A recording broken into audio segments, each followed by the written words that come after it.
Morning students आज असी शुरू करांगे chapter number 2 financial statement of the management accounting.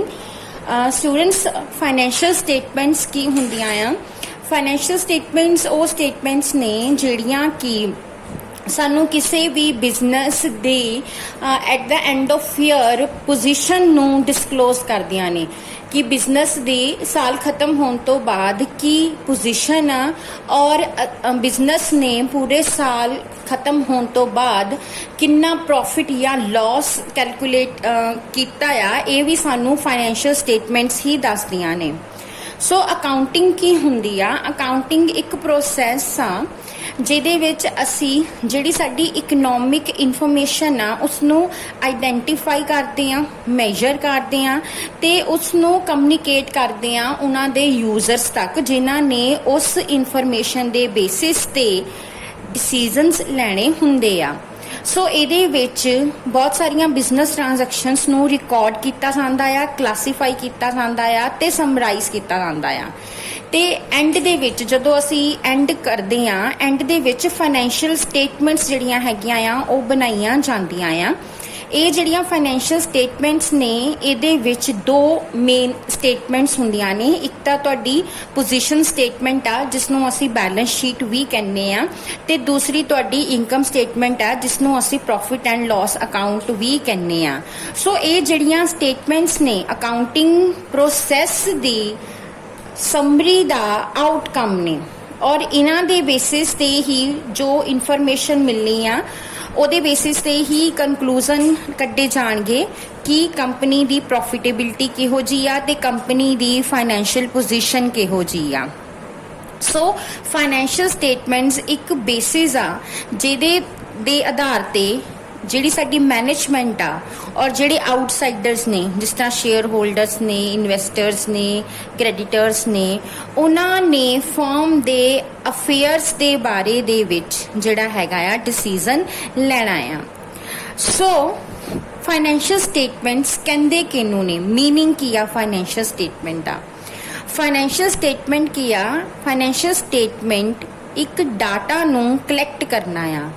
ਕਿਹੜਾ ਡਾਟਾ ਜਿਹਨੂੰ ਅਸੀਂ ਲੌਜੀਕਲੀ ਤੇ ਕੰਸਿਸਟੈਂਟ ਅਕਾਊਂਟਿੰਗ ਪ੍ਰੋਸੀਜਰਸ ਦੇ ਨਾਲ ਆਰਗੇਨਾਈਜ਼ ਕੀਤਾ ਹੋਇਆ ਆ। ਉਸ ਡਾਟੇ ਦੀ ਕਲੈਕਸ਼ਨ ਨੂੰ ਫਾਈਨੈਂਸ਼ੀਅਲ ਸਟੇਟਮੈਂਟ ਕਿਹਾ ਜਾਂਦਾ ਆ।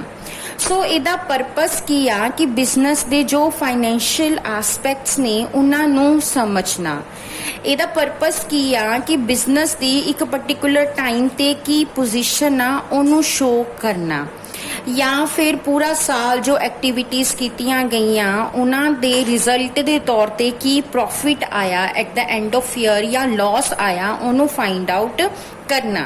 सो फाइनैशियल स्टेटमेंट्स दे विच दो तरह दियां स्टेटमेंट्स ने, पोजीशन स्टेटमेंट जिसनों बैलेंस शीट कहंदे आ ते इनकम स्टेटमेंट जिसनों प्रॉफिट एंड लॉस अकाउंट कहंदे आ।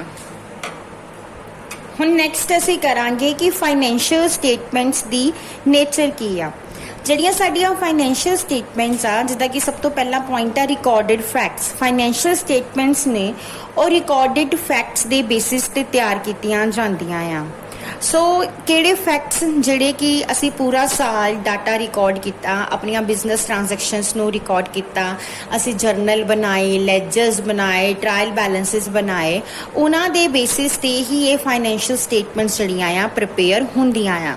ਸੋ ਇਹ ਫਾਈਨੈਂਸ਼ੀਅਲ ਸਟੇਟਮੈਂਟ ਜੋ ਐਕਚੁਅਲ ਕਾਸਟ ਇਨਕਰਡ ਹੋਈ ਆ ਉਹਦੇ ਬੇਸਿਸ ਤੇ ਮੇਨਟੇਨ ਕੀਤੀਆਂ ਜਾਂਦੀਆਂ ਆ। ਸੋ ਇਹਨਾਂ ਦਾ ਬੇਸਿਸ ਕੀ ਹੈਗਾ ਆ, ਹਿਸਟੋਰੀਕਲ ਕਾਸਟ ਜਾਂ ਫਿਰ ओरिजिनल कॉस्ट।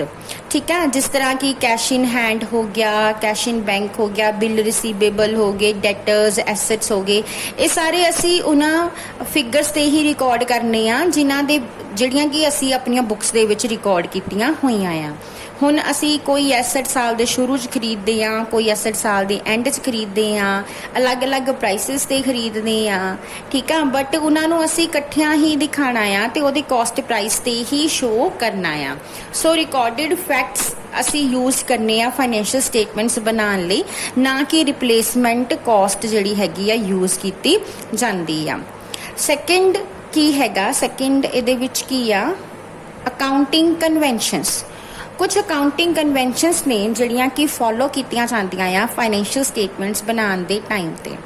जिस तरह एक अकाउंटिंग कन्वेंशन की आ कि ਜਦੋਂ ਅਸੀਂ ਸਟਾਕ ਨੂੰ ਆਪਣੀਆਂ P&L ਦੇ ਵਿੱਚ ਜਾਂ ਆਪਣੀ ਬੈਲੈਂਸ ਸ਼ੀਟ ਦੇ ਵਿੱਚ ਰਿਕਾਰਡ ਕਰਦੇ ਹਾਂ ਤੇ ਅਸੀਂ ਉਸ ਨੂੰ ਰਿਕਾਰਡ ਕਰਦੇ ਹਾਂ ਉਹਦੀ ਕਾਸਟ ਜਾਂ market price whichever is a lower, ਕਿ ਦੋਨਾਂ ਵਿੱਚੋਂ ਲੋਅਰ ਵੈਲਿਊ ਕੀ ਆ, ਉਹਦੀ ਕਾਸਟ ਜਾਂ ਉਹਦੀ ਮਾਰਕੀਟ ਪ੍ਰਾਈਸ, ਜਿਹੜੀ ਵੈਲਿਊ ਲੋਅਰ ਹੁੰਦੀ ਅਸੀਂ ਉਹਦੇ ਤੇ ਹੀ ਉਸ ਨੂੰ ਰਿਕਾਰਡ ਕਰਦੇ ਹਾਂ।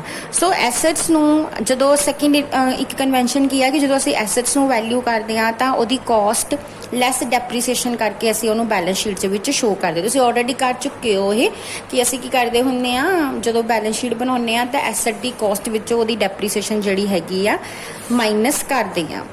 और कुछ एक कन्वेंशन तुहाडी मटीरियलिटी दी आ जिद्दां कि बहुत छोटिया छोटिया आइटम्स ने, पेंसिल्स आ, पेन्स आ, स्टैंप्स ने, पोस्टेजेस ने, असीं इन्हां नूं एज अ एक्सपेंस ही रिकॉर्ड करते हैं, ना कि एज अ एसट जिहड़ा हैगा रिकॉर्ड करते हैं।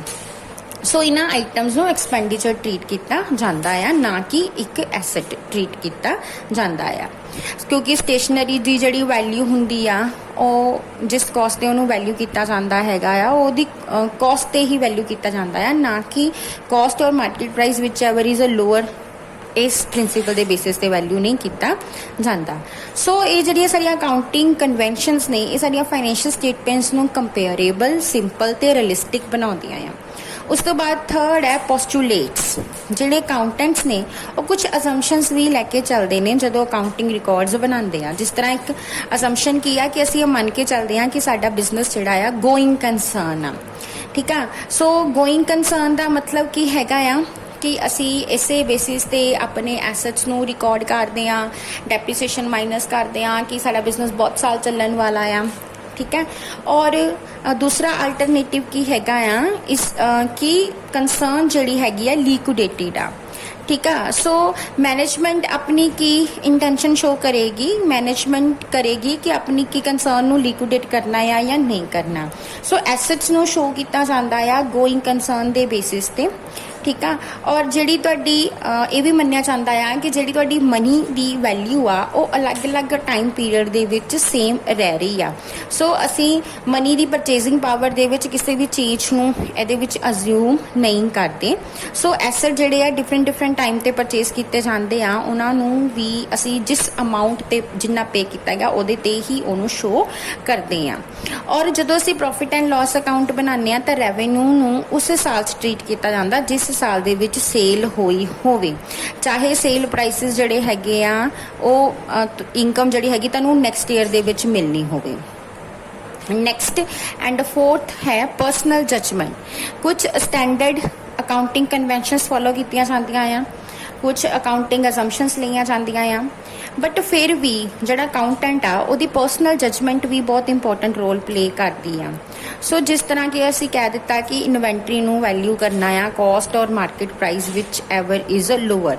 सो जिहड़ा अकाउंटेंट आ हुण ਉਹ जज करेगा कि ਉਹਦੀ पर्टिकुलर कॉस्ट कितनी आ, ਉਹਦਾ पर्टिकुलर मार्केट प्राइस की आ, ठीक है। इस तरह स्टॉक नूं वैल्यू करन दे बहुत सारे मैथड्स आ, तुसीं पिछले साल पढ़े ने।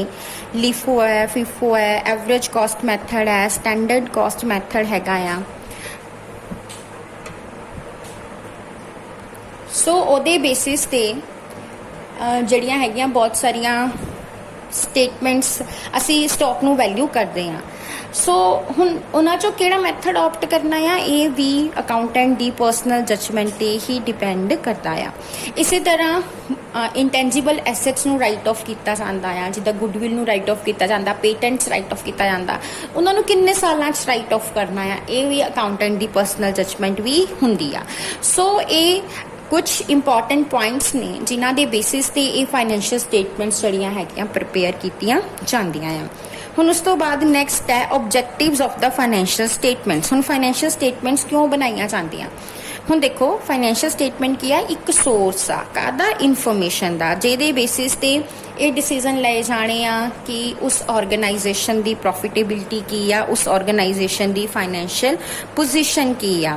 सो फाइनेंशियल स्टेटमेंट्स दे मेजर ऑब्जेक्टिव्स किहड़े-किहड़े हन?